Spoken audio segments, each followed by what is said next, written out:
Yun. Kanina pa ako na mga problema. Dahil wala nga kaming wala nga kaming kapera-pera. At hindi ko na alam kung saan ako lalapit. Nahiya ako lumapit sa mga kaibigan, lalo sa kamag-anak. Actually, kamag-anak, usapang kamag-anak, wala na akong kilalang kamag-anak eh. Kasi yung mga kapatid ko sa nanay, wala rin naman.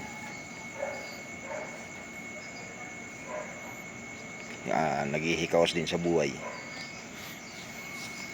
Sa tropa naman, pare-pares din kami namang gipit, diba? Nakakaya rin naman lumapit dun sa side ng asawa mo.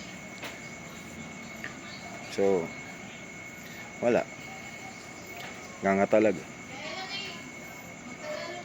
So yun na nga, tinignan ko yung lagayan namin ng bigas. Wala talagang laman.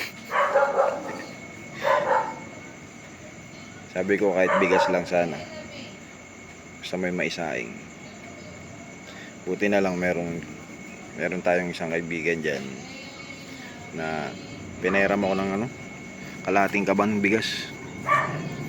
So yun, medyo nakaka na. At least kahit papaano may bigas, di ba? Pwede na magdildil na lang ng asin. Tapos kaya dating gawi.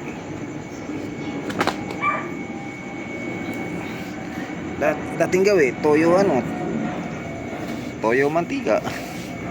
Sino nakaranas na sa inyo nun? Toyo mantika lang ang ulam. Pero syempre nakakaano naman, di ba? Wala eh. Talagang dumadating sa point talaga na may pagdadaanan kapag subok. So ito na yun sa akin. Ito na yung pagsubok na pinagdadaanan ko. Kung paano ko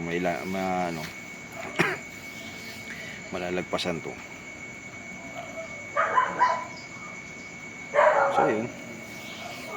Alam nyo kasi, may trabaho naman ako. Wala lang talagang kapos. Gawa ng marami rin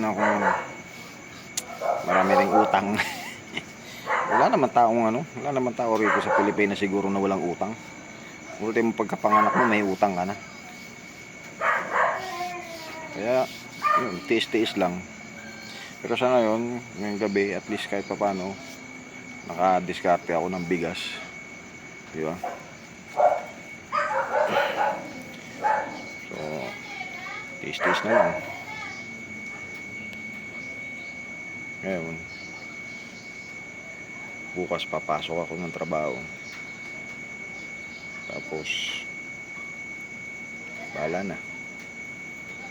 na sa panggastos. Peace.